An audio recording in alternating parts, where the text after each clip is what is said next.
गरीबदास साहब जी कह रहे हैं कि कोई है वो परले पार वाला सतलोक जाके वापस आया हुआ और वही भेद कहे जनकार का, फिर वो बताएगा उस वास्तविक धुन कहाँ हो रही है। ये नकली धुन है जिनको तुम शरीर में सुनते हो। परमात्मा कहते अंड और पिंड से पार स्वदेश हमारा है। इस पिंड शरीर अंड एक ब्रह्मांड, इससे पार सतलोक में हमारा स्थान सचखंड है, सतलोक है, और वहां पर वो वास्तविक धुन हो रही है। और आप लोग जो ये धुन सुन रहे हैं ये काल की धुन है। ये काल ने अपने नकली संत भेज करके आपको मिसगाइडेड करवा रखा है।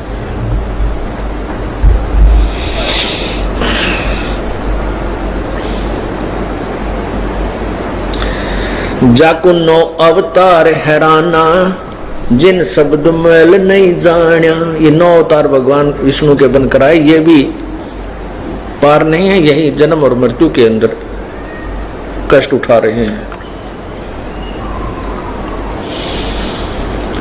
वे तो जाको 9 अवतार हैराना जिन शब्द मैल नहीं जानिया।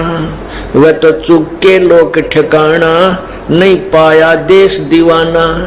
वो अपना जो देश है जिसके लिए हम दीवाने हो गए हैं उसकी महिमा सुन सुनकर वो दीवाना देश अर्थात सत्यलोक नहीं मिला इन महापुरुषों को। जाके शंख पता लो चरना, जाका शीश गगन सुन अरना। जाके रूप रेख सही वरना, सो तो नहीं वृद्धा नहीं तरना। सो तो नहीं वृद्धा नहीं तरुणा। वो न बूढ़ा है ना जवान, मतलब वो एक रस रहता है, वो बूढ़ा नहीं होता।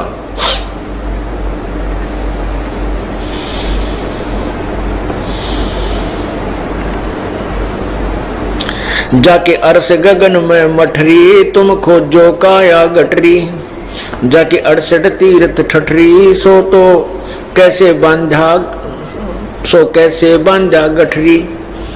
तुम छाड़ो झगड़ा झांटी, सोए तुलसी सोए जाटी। अब हम कहाँ आगे पूजा करते करते हम तुलसी की पूजा करने लगे। तुलसी को माता रूप ले लिया। और तुलसी कौन थी? ये उस राक्षस की पत्नी थी जिसने देवताओं के छक्के छुड़ा दिए थे।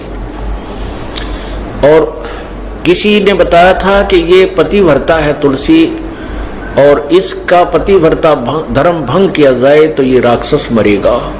भगवान विष्णु ने ये बीड़ा उठाया, ये पाप कर्म किया, और फिर इसका तुलसी का पति मर गया। हाहाकार मची, टक्कर मारी, फिर विष्णु जी को विष्णु श्राप दिया। तो ये तो है उस तुलसी देवी यानी उस स्त्री पुण्यात्मा जो पतिव्रता थी, और उसके साथ भी इन भगवानों ने घिनौना कर्म करना पड़ा। तो पुण्यात्मा परमात्मा कहते हैं दास ग्रीव या चूक दरोंदर, या तो ऊपर तले कर नीचे ती बिजली पड़ी हुई है। ये तो पूर्ण परमात्मा के ज्ञान से ही इस जीव को इस अच्छे और बुरे का ज्ञान होगा, और ज्ञान भी हो गया, और परमात्मा की रजा ना ही तो उस ज्ञान के ऊपर आप रुक भी नहीं सकते। अब आपको ज्ञान है कि भी हम रिश्वत लेते हैं तो पाप है, हम चोरी करते हैं तो पाप है। ये तो ज्ञान सभी को है। माता पिता बताने लगते हैं, टीचर लोग जो अक्सर ज्ञान कराते वो भी शिक्षा देते हैं, लेकिन असर किसेगा कोई? क्यों नहीं? क्योंकि उन बताने वालों की शब्द में शक्ति नहीं है।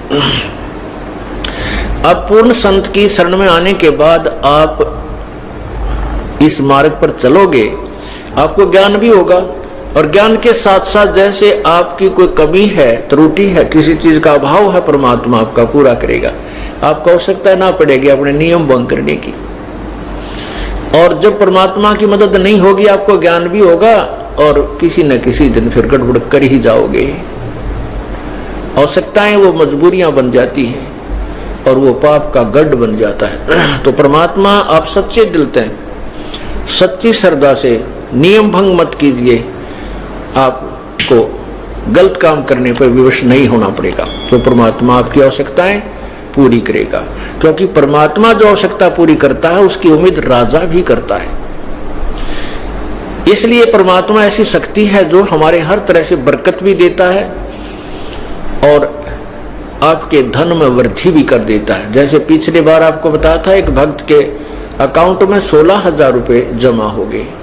उससे पहले बहुत से ऐसे प्रमाण हैं कि एक भक्त कह रहा था कि हमने 5,000 रुपए रखे थे, हमारे 8,000 रुपए मिले, जबकि गिनकर रखे थे वो 5,000 बहुत जरूरी थे। उनको कति एक ना पैसा उस स्थान को तो हम छेड़ा नहीं करते थे, 8,000 रुपए पाए। और भी बहुत से ऐसे प्रमाण आपको देते हैं। जो अन्य व्रत आपके घर में बरकत करते हैं, कोई बालक बीमार होना हो, भयंकर रोग हो जाना हो जिसमें 20, 30, 50,000 रुपये लगने हो, आपको 10 रुपए की दवाई में काम हो जाएगा, ठीक हो जाते हैं। ये तो आपको यकीन ही नहीं होता कि बालक होना ही था, ठीक नहीं। ये प्रभु की कृपा से आपके घर में बरकत होने लगती है।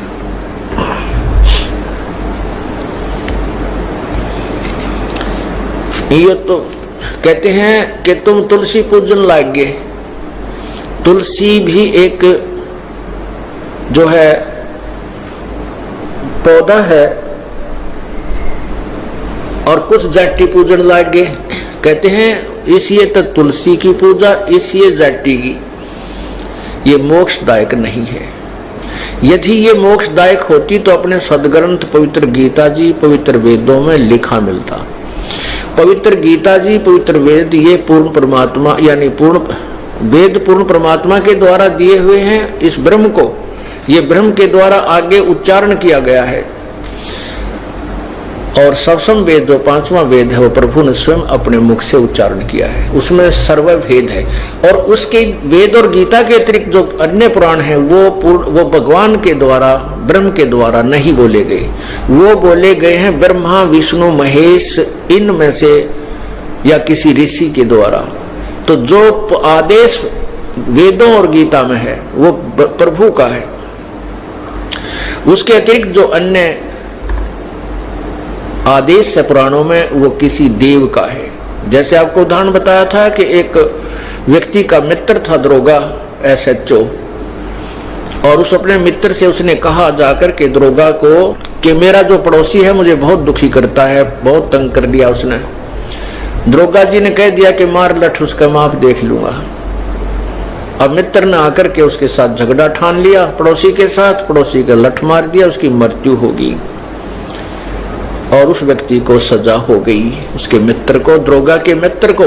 क्योंकि राजा का संविधान है कि कोई किसी की मृत्यु करता है, हत्या करता है, हिंसा करता है तो उसको सजाए मौत दी जाती है। और उस मित्र ने, उस व्यक्ति ने अपने मित्र दरोगा, एक अधिकारी के वचन की, आदेश की पालना कर ली जो राजा के आदेश के विपरीत था।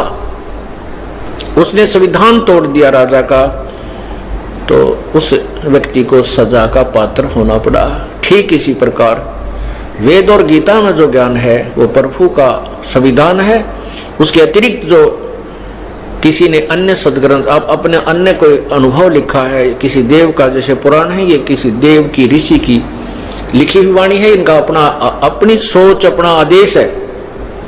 यदि वो वेदों और गीता के विपरीत है तो वो संविधान टूट रहा है, उसका दोषी होना पड़ेगा, उसकी सजा मिलेगी। तो यहाँ क्या कहते हैं, चाहे तुलसी पूजो चाहे जाटी पूजो, दोनों व्यर्थ हैं।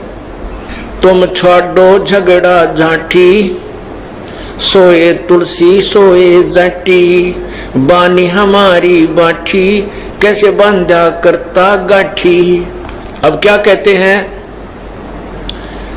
कि हमारी जो वाणी है ये अनमोल है, ये सत्य है। और तुम बताओ, तुमने भगवान की मूर्ति बना ली पित्तल की या पत्थर की और उसको अपनी गठड़ी में बांध कर सिर पर धर कर चल पड़े तीर्थ पर के रास्ते में कहीं अपनी पूजा करेंगे।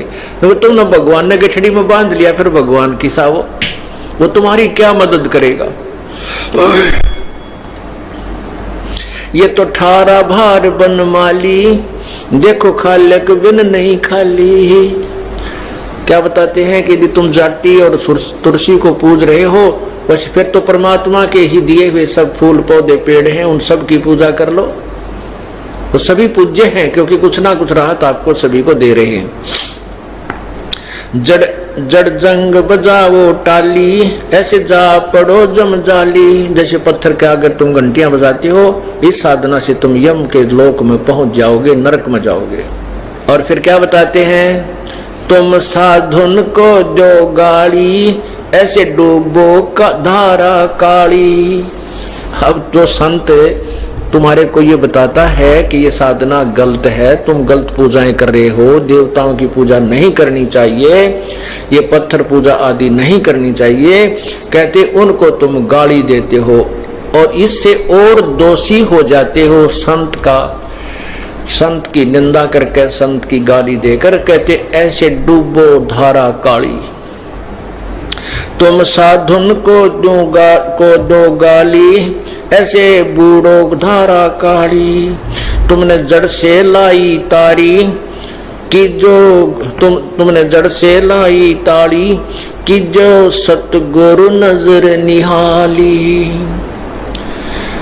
वो तो निर्भय अविनाशी देवा, जहाँ तो अवगत अलख अभेवा। जनदास गरीब पद सेवा, कोई पहुंचे संत परेवा। यानी इस तत्व ज्ञान के ऊपर सत साधना के लिए करने वाला तो कोई एकाध ही संत आपको मिलेगा। अब क्या बताते हैं, परमात्मा के